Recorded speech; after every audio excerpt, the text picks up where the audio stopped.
안녕하십니까. 2023년 1월 4일 수요일 장애인 생활신문 읽어주는 뉴스 시작합니다. 오늘의 장애인 생활신문 읽어주는 뉴스 4건입니다. 하나, 경찰청 장애인 외국인의 수사 절차 권리 보장 강화한다. 시각장애인 대상 수사 서류 38종의 음성 변환 바코드 추가. 둘, 정부 연탄 쿠폰 등유 바우처 가구 한시 추가 지원. 연탄 쿠폰 74,000원 추가, 등유 바우처 33만 1천원 추가. 셋, 홀몸 노인 월소득 202만원 이하 기초연금 수급, 부부는 323만 3천원 이하. 넷, 1월 31일까지 산림복지 서비스 이용권 신청 접수, 10만원 상당 이용권 제공.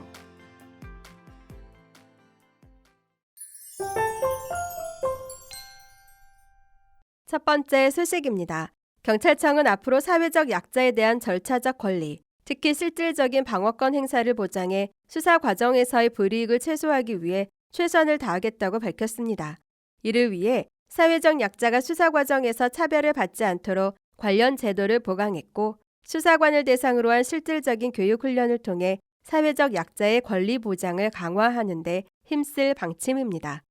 우선 경찰청은 2013년 12월부터 시각장애인을 위해 출석 요구서 등 각종 통지서 37개 서식에 음성 변환 바코드를 삽입해 시각장애인이 음성 변환 출력기나 전용 애플리케이션 보이스아이를 활용해 직접 통지서 내용을 확인할 수 있도록 하고 있습니다. 또한 통지서 등 37개 서식에 더해 지난 2021년 12월부터 진술조서, 피의자 신분조서와 권리고지서 확인서 등 수사서류 38종의 음성 변환 바코드를 추가해 시각장애인, 비문해자가 조서를 직접 열람하고 권리 내용을 확인할 수 있도록 권리 보장 장치를 강화했습니다. 또한 경찰관서에서는 시각장애인의 신청이 있는 경우 정보공개 청구 절차를 거쳐 음성 변환 바코드, 글자 크기 확대 인쇄본, 음성 변환 출력용 전자 파일, 점자 프린터 등 시각장애인이 원하는 방법으로 수사 서류를 제공합니다. 점자 문서를 만드는 데 드는 비용은 공공복리의 유지 및 증진을 위해 경찰관서에서 제공하도록 했습니다. 다음으로 발달장애인 전담조사관을 2021년 1,009명에서 2022년 2,260명으로 2배 이상 증원했으며, 조사관 역량 강화를 위해 발달장애인 단체 등과의 협업을 통한 실전 중심 교육, 훈련 체계를 구축해 발달장애인 조사 시 신문 초기 단계부터 발달장애인을 인지할 수 있도록 훈련하는 등 현장 중심 교육 체계를 마련할 예정입니다. 이를 위해 발달장애인의 특성과 이해, 조사 방법 등을 수록한 장애인 전담조사 과정을 개정해 모든 발달장애인 전담조사관에게 배부하였고, 발달장애인 전담조사관 지정 시부터 자기학습, 기초, 심화 과정의 단계별 순차적 교육을 하도록 하고 있습니다. 이 밖에도 외국인의 권리 행사 보장을 위해 수사서류 번역본을 제공합니다. 경찰관이 외국인을 체포 구속하거나 동행을 요구할 때 체포 구속된 외국인이 자신의 권리를 원활하게 행사할 수 있도록 권리고지 확인서, 체포 구속 통지서 등을 16개국 언어로 번역해 제공하도록 했고, 일선 지구대나 파출소까지 적극적으로 활용될 수 있도록 했습니다. 다음 소식입니다. 정부가 연탄 쿠폰 사용 가구와 등유 바우처 사용 가구 등 겨울철 취약계층의 난방비 지원을 확대합니다.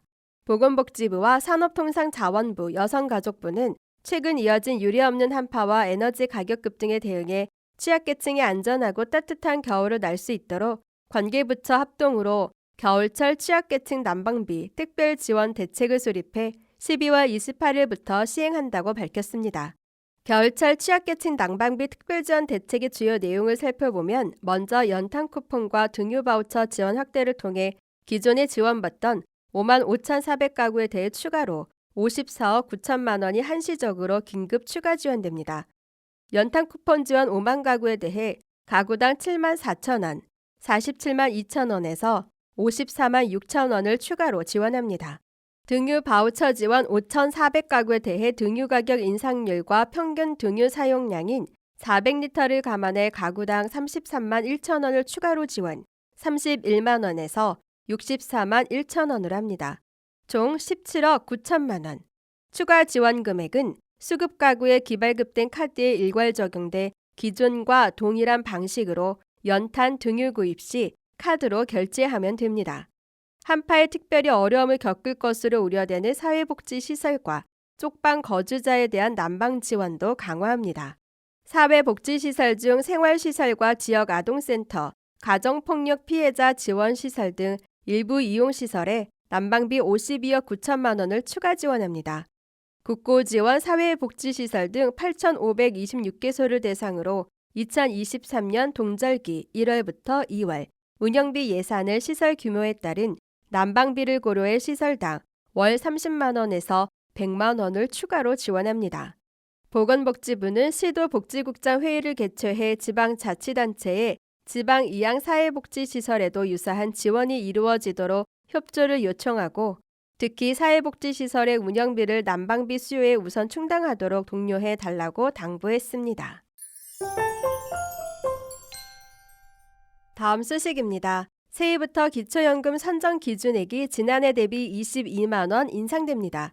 보건복지부는 2023년도 기초연금 선정 기준액을 단독 가구 202만 원, 부부 가구 323만 3천 원으로 2022년 대비 22만 원에서 35만 2천 원 인상한다고 밝혔습니다.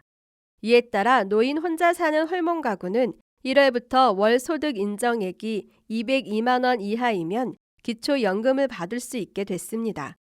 2023년 선정 기준액이 높아진 것은 국민연금 수급자가 크게 늘어나고 2021년 12월 489만 명에서 2022년 10월 530만 명. 새로 만 65세가 되는 베이비부머 세대의 경제적 수준이 지난해보다 상대적으로 개선되었기 때문에 분석됩니다. 새로 만 65세가 되는 노인들의 월 평균 소득은 지난해 130만 원이었던 것에 비해 올해는 145만 원인 것으로 나타났습니다. 근로소득 공제액은 2023년도 최저임금 인상률 5%를 반영, 2022년도 103만 원에서 108만 원으로 상향 조정해 일하는 노인이 최저임금 인상 때문에 기초연금 수급에 불이익을 받지 않도록 했습니다. 소득 인정에 202만 원 이하인 노인들이 기초연금을 받기 위해서는 전국 읍면동 행정복지센터나 국민연금공단지사, 복지로 사이트를 통해 신청해야 합니다. 단 거동이 불편한 사람은 국민연금공단지사에 찾아뵙는 서비스를 요청하면 국민연금공단지사에서 직접 집으로 찾아가 기초연금 신청서를 접수하고 있습니다. 국민연금공단 콜센터 1355번. 2023년에 만 65세가 되는 노인은 생일이 속한 달의 한 달 전부터 기초연금을 신청할 수 있습니다. 예를 들어 생일이 1958년 4월인 어르신은 3월 1일부터 기초연금을 신청할 수 있으며 4월 분부터 기초연금 급여를 받게 됩니다. 다음 소식입니다. 한국산림복지진흥원은 취약계층 대상 산림복지 서비스 제공을 위해 2023년 1월 1일부터 31일까지 산림복지 서비스 이용권 지원 신청을 받는다고 12월 30일 밝혔습니다.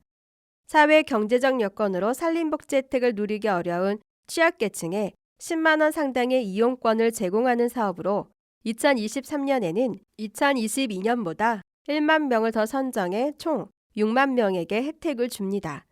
신청 대상은 장애인 연금 수급자, 장애수당 수급자, 장애아동수당 수급자, 기초생활보장 수급자, 차상위 계층 등입니다. 이용권은 2023년 11월 30일까지 자연휴양림, 수목원 등 산림복지 서비스 제공자로 등록된 261개 시설에서 숙박료, 입장료, 프로그램 체험료 등의 비용으로 자유롭게 사용할 수 있습니다. 이용권 신청은 온라인 또는 우편으로 할 수 있으며 2023년부터는 모바일로도 신청 접수가 가능합니다. 자세한 사항은 이용권 홈페이지와 전용 고객 지원센터, 전화 1544-3228번, 1544-3228번에서 확인할 수 있습니다. 남태현 한국산림복지진흥원장은 사회 경제적으로 소외된 이웃이 산림복지 서비스 이용권으로 숲에서의 즐거움과 일상 속 작은 행복을 찾길 바란다며 취약계층을 위한 산림복지 서비스 사업에 더 힘을 쏟을 것이라고 말했습니다. 지금까지 장애인 생활신문 읽어주는 뉴스를 애청해 주셔서 감사합니다.